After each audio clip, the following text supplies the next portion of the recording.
Boa tarde, gente. Boa tarde a todos. É uma honra estar aqui. Né? Obrigada pelo convite, Angeli. Obrigada pela inscrição. E obrigada, Sérgio, por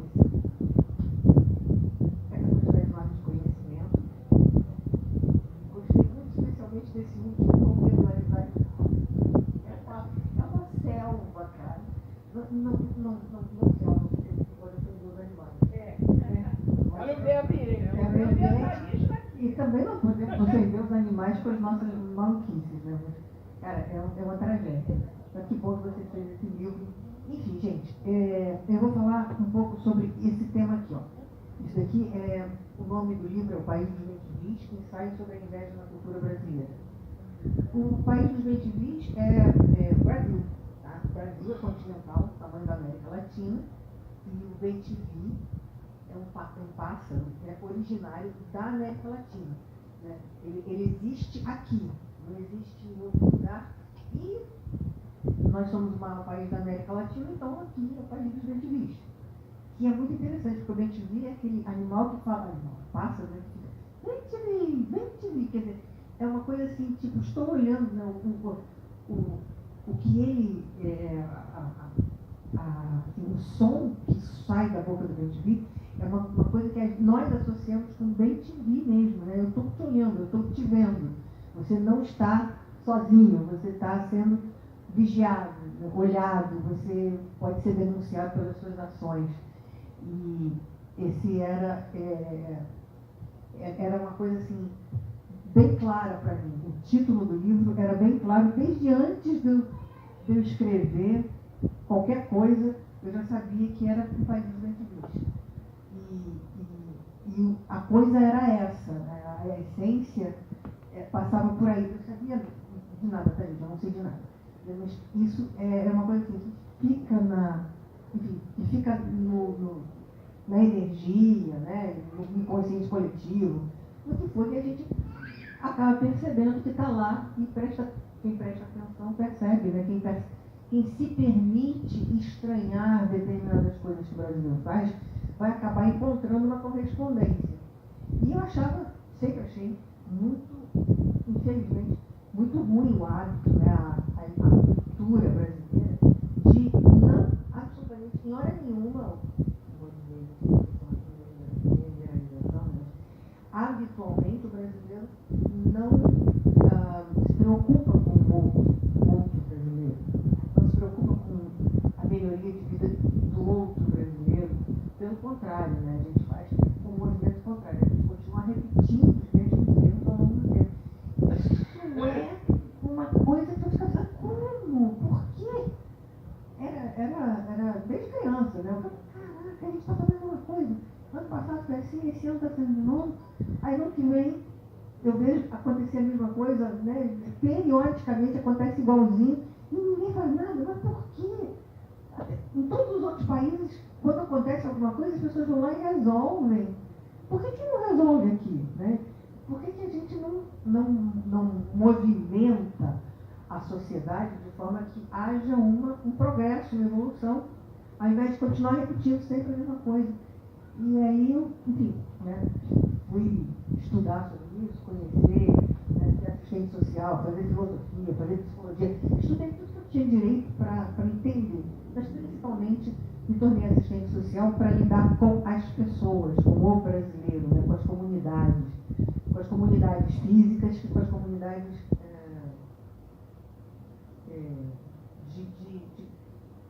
de simpatia, né, de sintonia, né, comunidades diversas, né, não só as favelas, as pessoas que moram em comunidades. Que comunidades o brasileiro forma? E né, procurando entender, até que de repente veio a Olimpíada, a Copa do Mundo aqui no Rio de Janeiro, e a Olimpíada. E foi uma experiência interessantíssima que eu sempre me surpreendo quando eu lembro. Como que pessoas que nunca tinham se encontrado antes, né, de repente se uniam ali para assistir uma partida esportiva de um país que elas não conheciam, um esporte que não é um esporte comum no Brasil, nós não temos torcida para esse esporte, E aí juntava com um monte de brasileiros que nunca tinham se visto para assistir uma partida de handball, que não é uma coisa que a gente conhece muito bem. E como é que aquela multidão de pessoas agia em uníssono, igual todo mundo fazia a mesma coisa. Como pode? Né? É cultura, isso é cultural. É rebanho, mas é cultural. Porque todo mundo faz a mesma coisa, sabe? As pessoas nunca tinham se visto antes. E todo dia estava lá, a plateia estava lá todo dia para acompanhar uma outra plateia, né?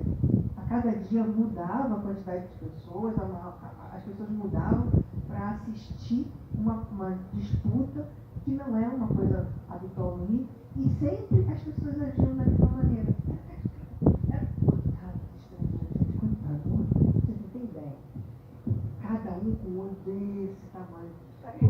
Porque o público brasileiro escolhia um time a quem ele ia apoiar, favorecer, e o outro time que ia odiar. E nunca a gente tinha visto nem um time nem outro.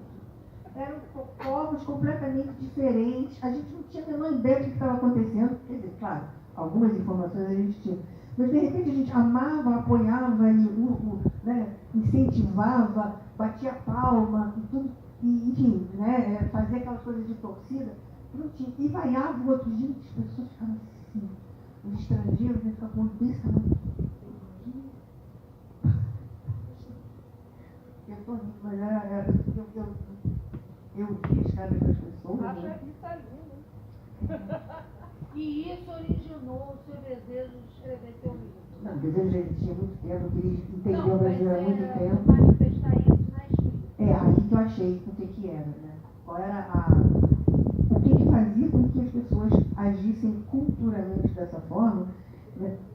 Qual era a coisa que podia justificar determinados comportamentos, todos os comportamentos, outro, e teria que ser uma coisa não boa, né? Um pecado, e uma coisa nociva. E a inveja era a única coisa que justificava determinadas coisas em geral. E então eu fiz um ensaio sobre a inveja na cultura brasileira e fui pesquisar a história disso. Como é que foi? Porque se uma coisa é verdade, hoje ela sempre foi verdade, né? É uma tese. Ensaio, você tem uma tese para justificar. Né? Então, vamos lá na história ver o que tinha. Fomos, né? Eu mais do que outras pessoas, mas fui lá na história ver de onde é que tinha vindo isso, o que tinha originado isso e por que isso se desenvolvia e continuava até hoje na manifestação, nesse tipo de manifestação, né? Em que a gente continua repetindo o mesmo erro, que tem essa coisa que a comentou agora, né? O tempo não existe. O tempo é sempre o tempo presente. Você não aprende com o passado, você também não projeta para o futuro. O tempo é sempre presente. Por isso que você repete infinitamente a mesma coisa. Você não aprende com o passado. Na filosofia, a gente tem noção de eterno retorno, tem uma série de coisas. Né? Simplificar também as coisas, né? Senão não é retardamento sério. A gente não pode ser inconsequente e generalizar e falar que é retardamento. Senão a gente não está propondo reflexão. A gente está emitindo opinião de achismo. Olha só, existe ainda um estudo que o QI médio do brasileiro é por volta de médio, é por volta de 80, que é o QI abaixo da média normal. Isso é um estudo. Eu não tenho certeza até que É um estudo. Tem outros fatores sociológicos que interferem. Né? A gente precisa pensar na desigualdade social o tempo todo. Porque senão não adianta nada a gente falar, escrever. A desigualdade social ela é tão estrutural e profunda, né?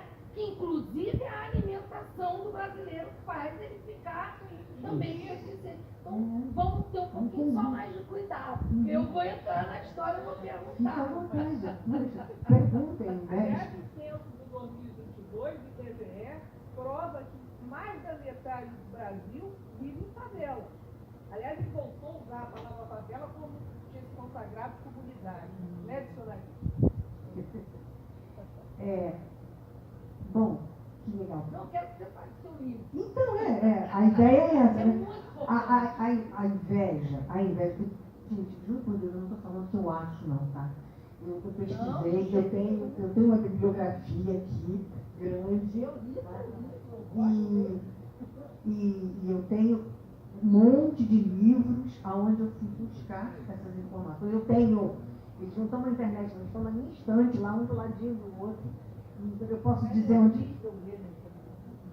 mas o que interessa é assim, quando eu falo que essa coisa da inveja, ela não aprende com o passado, não projeta para o futuro. A inveja, eu estou falando em geral, tá, gente?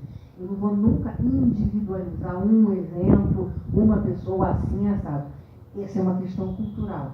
Isso começa em casa com as crianças pequenas. E isso vai crescendo, determinado comportamento que a gente aprende em casa, a não questionar politicamente, a não se importar. Isso você aprende de criança, em casa, isso é cultural. Se você não aprende na sua casa, eu estou falando aqui em geral, a criança, se não aprender isso em casa, ela em alguma hora vai ver isso em algum lugar. Porque essa é a nossa cultura. A gente não se importa com o sofrimento do outro, a gente não corrige as coisas, a gente não toma frente. Existe a inveja, ela determina também uma paralisação, né? Existe, a inveja, ela determina que o conjunto tem que ser todo mundo igual, né? O conjunto de Freud, estava lá em Freud. A inveja é a base da formação da cultura de grupo, né? Você igualiza não, perdão. Você coloca todo mundo numa mesma, você coloca todo mundo numa mesma condição, todo mundo igual. A pessoa que se destaca é a pessoa que é destruída, que ela é perigosa, ela é nociva ao grupo. Então, ali você só desenvolve alguma coisa até aquela linha ali que é determinada pelo grupo, pela comunidade, enfim, pela cultura. Qualquer pessoa que passa daqui, né, ela sofre risco de vida. O ódio da inveja é um ódio mortal. A pessoa que se destaca, ela sofre risco de vida. Tem um monte de histórias sobre isso. Um padre que fez uma coisa diferente, um coitado do padre, que fez uma coisa diferente, ele pode sofrer profundamente. As pessoas que fazem coisas diferentes, elas podem sofrer profundamente, muito. Né? E tem efetivamente risco de vida. Não é uma coisa assim. Gostaria que não fosse, mas é uma coisa extremamente perigosa. A inveja é perigosa.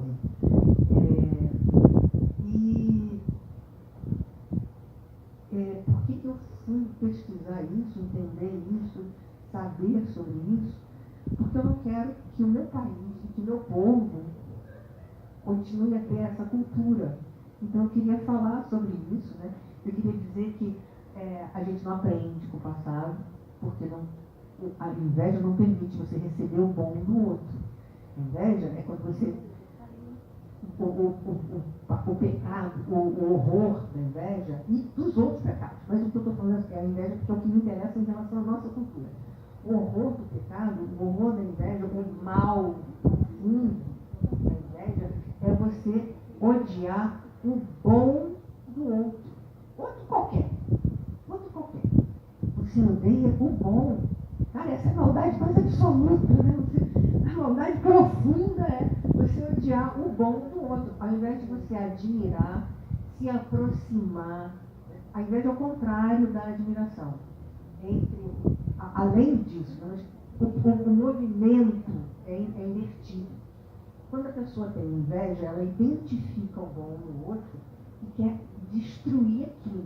Quando a pessoa admira, ela identifica o bom no outro e quer se aproximar daquilo, quer se igualar, quer absorver aquilo para si. Né? A gente, quando admira, a gente abre o peito e cresce, né, para ficar feliz junto daquilo que é admirado. Né? Enfim, todos nós admiramos alguma coisa. Você não tem nenhum desejo mal na sua admiração, você só deseja o bem daquilo que te causa admiração. É uma coisa que, né, faz você crescer internamente, faz você ficar feliz. A inveja não, a inveja te come. Vê as representações da inveja, a inveja ela se corrói. A pessoa que tem inveja, ela sofre fisicamente. É uma contração interna, é como se fosse você murchasse por dentro, é uma contração interna, é físico.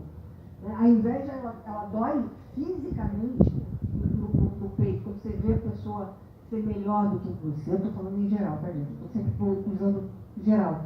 Mas quando o invejoso vê o outro sendo melhor, normalmente ele sente como se tivesse recebido um soco no peito. Isso é físico. Né? Isso é comprovado. As pessoas fazem as ressonâncias e vem aquela coisa, aquela compressão física, como se você tivesse recebido um soco físico. Porque o sentimento ruim, ele esconde por dentro. Então a gente tem, no Brasil, algumas coisas que são importantes. Por exemplo, né? Na nossa educação, a gente não aprende, a gente tem dificuldade de aprender, o aprendizado, ele não é valorizado. E não era antes, agora então é um negócio assim, bárbaro. As coisas pioraram muito, eu escrevi um livro, eu pensei, não vai melhorar, vou ajudar, né? Muito piorou pra caramba. Mas outros fatores. Sim, claro, não tem nada a ver com isso. Mas aquele desejo, né, de que, poxa, vamos falar sobre isso e vamos mudar alguma coisa, né? Vamos disseminar. Os jovens adoram esse livro, gente, por incrível que pareça.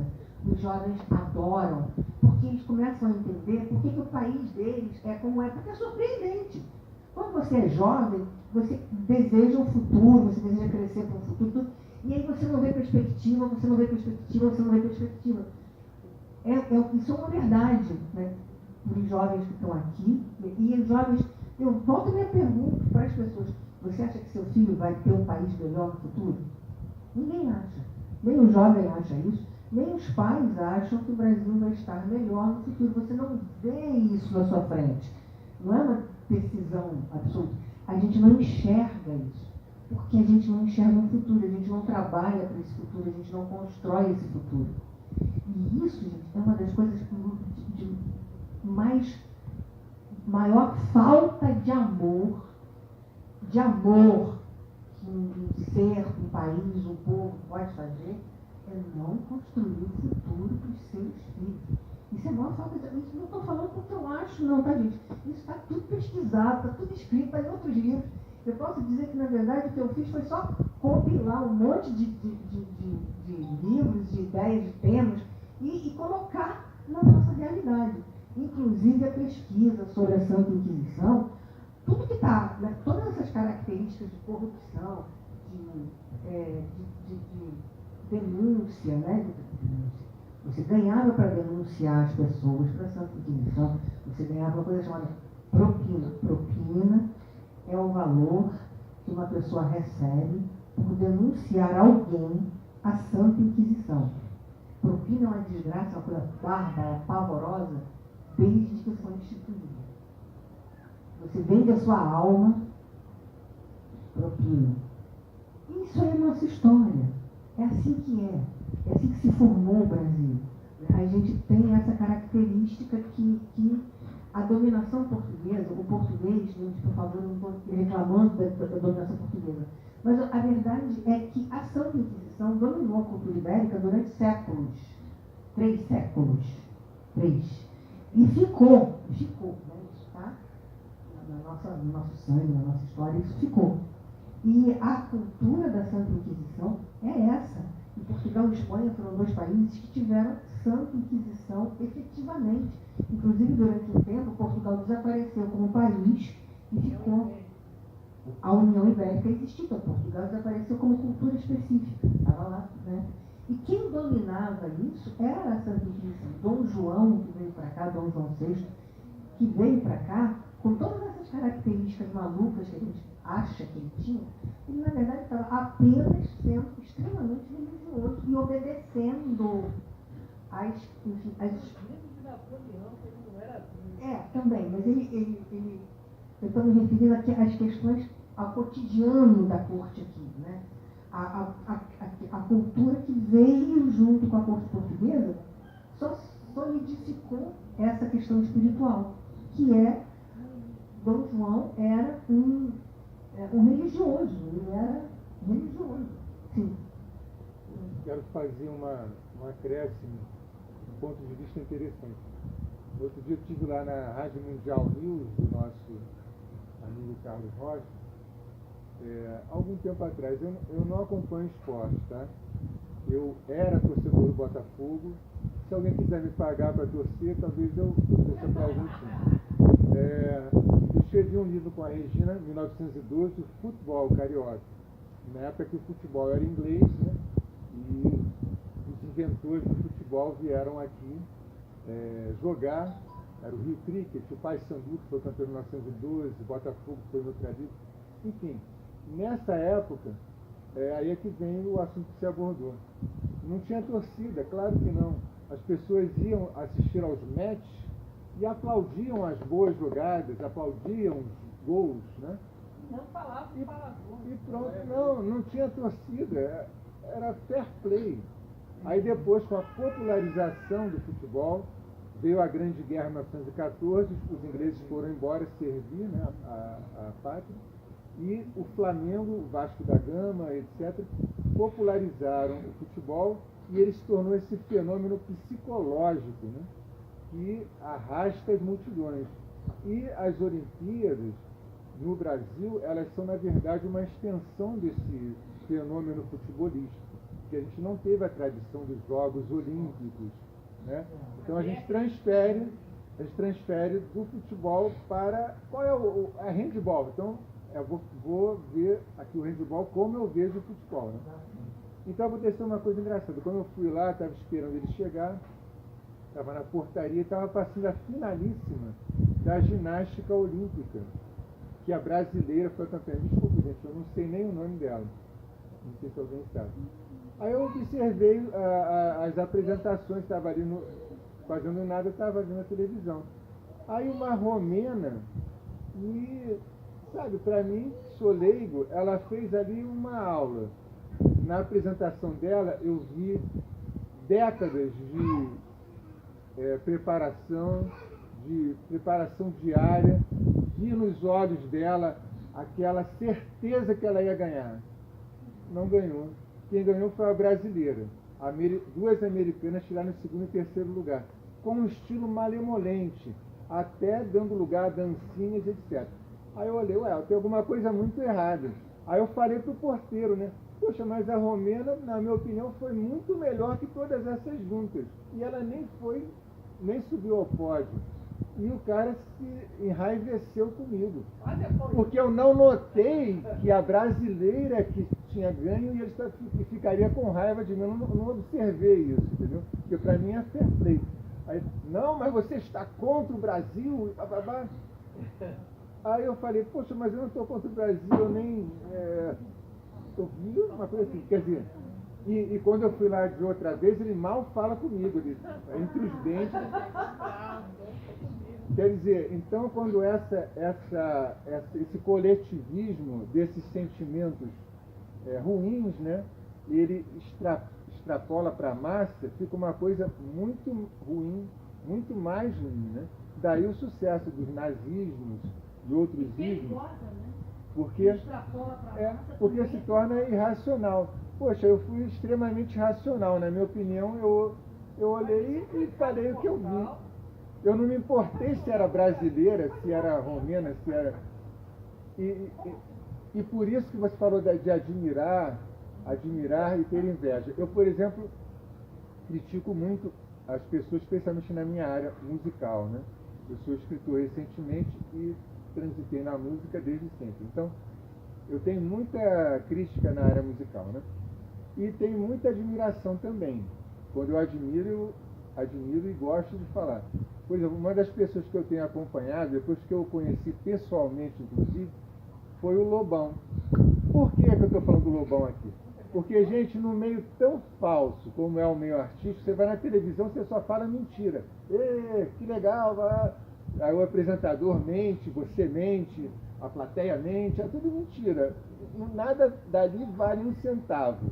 E chega uma pessoa como o Lobão e fala tudo verdade. Não, porque eu bati no meu pai, porque eu fui responsável pelo suicídio da minha mãe, e porque eu era PT, agora eu sou isso e aquilo. E o cara só fala a verdade. E ele é ameaçado de morte, ele é ejetado das gravadoras, porque ele quer numerar os discos. O cara só fala coisas verdadeiras, mas ele é combatido justamente por ser inconveniente. É tipo assim, chuta o pé dele, para de falar isso aí, cara. Você não vê que isso...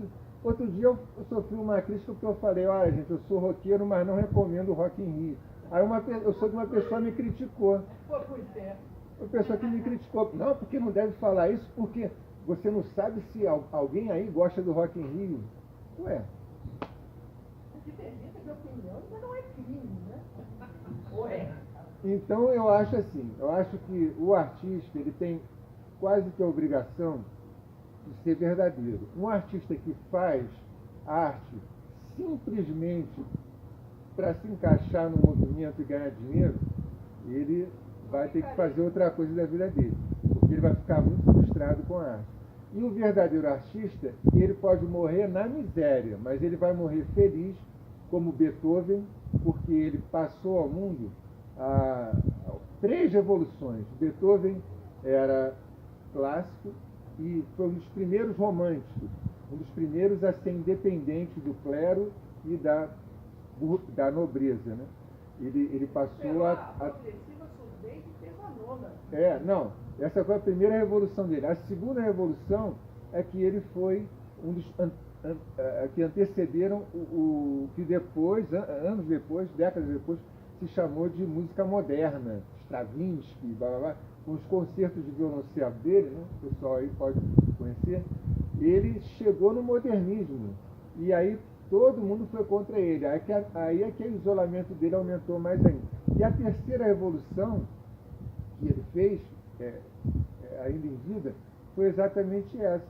Ele no final das contas, o epitáfio dele foi se introjectar ao máximo, nem casado era, teve tal sobrinho que teria roubado ele, mas ele se introjectou ao máximo para depois nos dar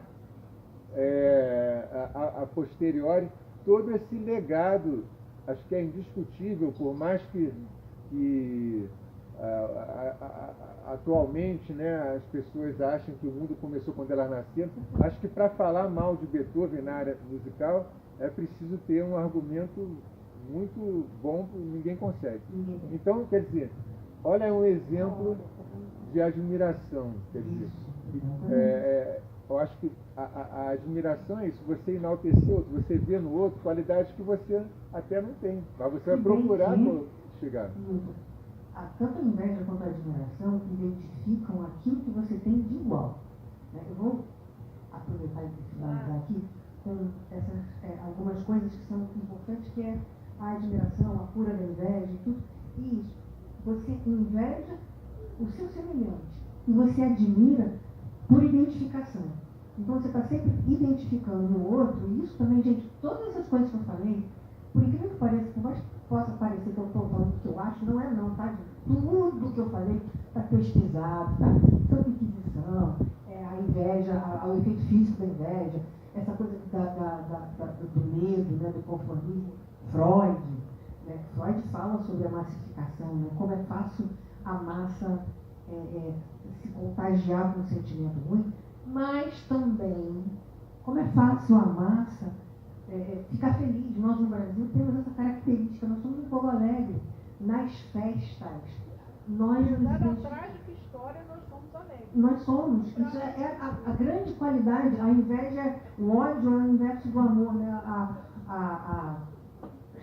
O ódio é o inverso do amor e a inveja é o inverso da alegria. Então a gente tem capacidade da alegria, a gente tem capacidade, nós temos capacidade de nos salvar. E isso é importante, isso é importante ser dito. Porque a gente tem essa condição de nós juntos, para fazer uma festa, para fazer alegria, nós fazemos muito bem. O exemplo do carnaval é um exemplo verdadeiro.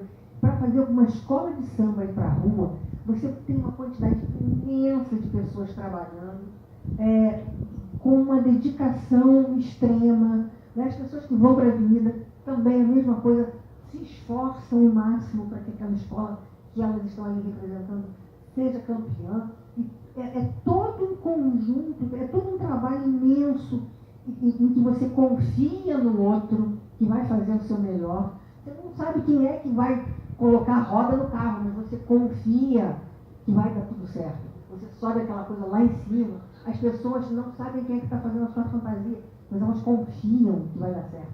Todo mundo confia, é um trabalho uníssono, né? Uníssono é um trabalho de união, é um trabalho de confiança, é um trabalho de dedicação, aonde a gente dá o melhor. Por quê? Porque a gente ama aquilo, a gente admira aquilo, a gente quer participar daquilo, a gente quer se dar para aquilo. A admiração, a gente tem essa capacidade da alegria, que é o inverso, né, do movimento de massa ruim, do movimento de massa nazista e outros em que você junta o ódio. A gente tem a capacidade rara e admirada pelo mundo inteiro de nos juntarmos para fazer alegria, para fazer felicidade. Então, é só a gente expandir isso para a nossa vida como um todo, né? E a admiração é essa característica de você, né, desejar aquilo de melhor que o outro tem. Você desejar não, mas você admirar, você se identificar com aquilo de melhor que o outro tem, porque você se identifica com aquilo que é próximo, né? Aquilo que você reconhece. Não estou falando assim, admiro um Beethoven, é uma admiração muito distante, né? Estou falando da admiração daquilo que nos é próximo, a admiração que a gente pode se identificar e sentir a admiração como um calor aqui no peito, né? Como uma abertura do peito para aquilo que você admira e se iguala, né? E você se aproxima daquilo efetivamente, fisicamente, você se modifica fisicamente em função daquela admiração. Isso a gente faz quando a gente faz festa, isso a gente faz quando a gente admira, e é uma coisa que a gente, se Deus quiser, vai desenvolver e vai é o nosso futuro, quem sabe, né? O nosso futuro seja isso, desenvolver essa alegria, exportar essa alegria. E a cura? A cura é a admiração. A cura da inveja é a admiração. No nosso caso, nesse momento que a gente precisa tratar mesmo, a gente estava, mas é verdade, a gente está num país profundamente comprometido. Então precisa de ações curativas para que se modifique não estou me referindo politicamente absolutamente a nada, não estou me referindo a nenhum aspecto único da nossa cultura. Estou falando, né, como um povo em geral. Infelizmente, nós somos um povo que está precisando de tratamento, né? Então, a gente precisa mudar a nossa espiritualidade. A origem dessa cultura da inveja, ela é espiritual. É espiritual no sentido de a cultura dominante foi a cultura da Santa Inquisição, foi a cultura católica. Com todo respeito, gente, eu sou católica. Eu sou católica.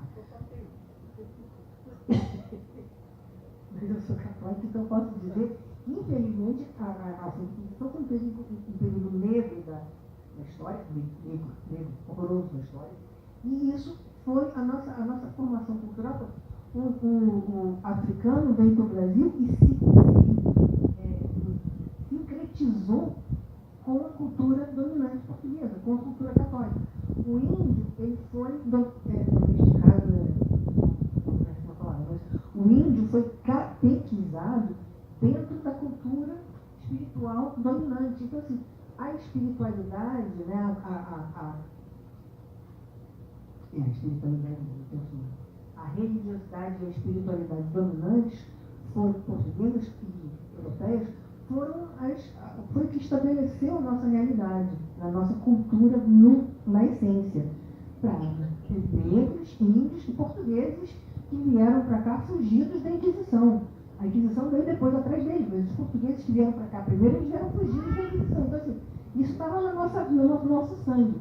E aí, como isso estabeleceu a nossa cultura, é espiritualmente que a gente vai ter que consertar isso, de uma forma ou de outra. Eu estou entendendo que você está usando o termo espiritual no sentido de reino, que tem a ver com cultura, não necessariamente religião, são duas coisas diferentes.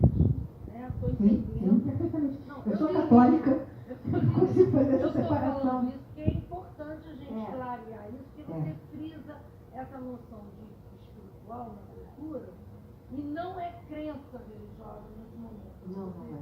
A que você se refere. É uma coisa É muito essa abstrata. inveja que paira, por isso eu uso o termo pairar, que chega até a ser sentida fisicamente, em alguns casos mais extremos, né, de doença emocional e tal, ela, na verdade, é um conceito de Hegel, que ele via a cultura como o espírito de um povo. Esse espírito manifestava uma série de características. Então, agora, ao lado disso, ainda tem o reforço da Inquisição, que foi, claro, protagonizada pela Igreja Católica. Aí você junta dois elementos muito fortes que colaboram para esse estado de coisa. Mas a gente tem condição de modificar isso, essa formação cultural que nós tivemos e que se estabeleceu como nossa cultura, nossos hábitos, nossa maneira de agir, nos pequenos detalhes, na educação das crianças, no comportamento social, essa nossa maneira de agir que se estabeleceu de conformismo, de medo, né, de censurar o diferente, todas as coisas. Todas. E não elogiar o outro quando merece elogio. Nunca. Isso, a gente nunca, um país que tem um exemplo disso no livro, que é um fato, eu posso dizer um fato. O Brasil nunca ganhou um prêmio Nobel. Nós não temos nenhum ganhador de prêmio Nobel. E aí uma pessoa, um brasileiro, foi conversando com, ele não estava entrevistando, ele estava conversando com uma das pessoas que faz parte do comitê do prêmio Nobel. E na conversa privada, no restaurante, perguntou por que nós não tínhamos ganho o prêmio Nobel. E a pessoa lá, né, a pessoa que está no prêmio Nobel, isso está na internet, gente. Isso não é uma opinião minha, isso está na internet, isso é um registro, existe. E a pessoa falou, vocês são destruidores de heróis. Porque, né, o nosso herói, que seria aquele que iria receber o prêmio Nobel, ele é desfavorecido pelos seus pares. Como, por exemplo, o Oswaldo Cruz. O Oswaldo Cruz chegou a ser cogitado para o prêmio Nobel. E os pares, né, os outros pesquisadores, sanitaristas, e as outras pessoas que foram consultadas, elas falaram mal, né, elas desdisseram o Oswaldo Cruz. Então, a gente não chegou a concorrer porque nós mesmos destruímos aquele que podia ir, se estende ao longo do tempo. Esse é só um exemplo. Então, um país que não tem heróis e que não tem futuro, é um país que está com muito problema. Então, é por isso que eu estou aqui.